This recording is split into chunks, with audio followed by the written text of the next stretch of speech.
Tiga anggota polisi yang diduga terlibat dalam kasus unlawful killing yang menewaskan 4 anggota Laskar Front Pembela Islam atau FPI telah ditetapkan sebagai tersangka oleh Bareskrim Polri. Namun, 1 orang diantaranya telah dinyatakan meninggal dunia, sehingga tersisa 2 orang sebagai tersangka.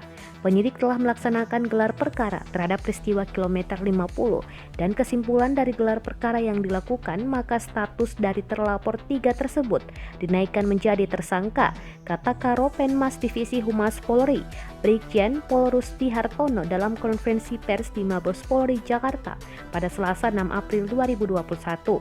Satu tersangka yang sebelumnya meninggal dunia adalah EPZ.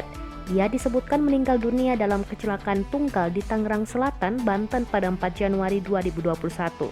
Sementara itu, 2 tersangka lainnya akan melanjutkan proses hukum.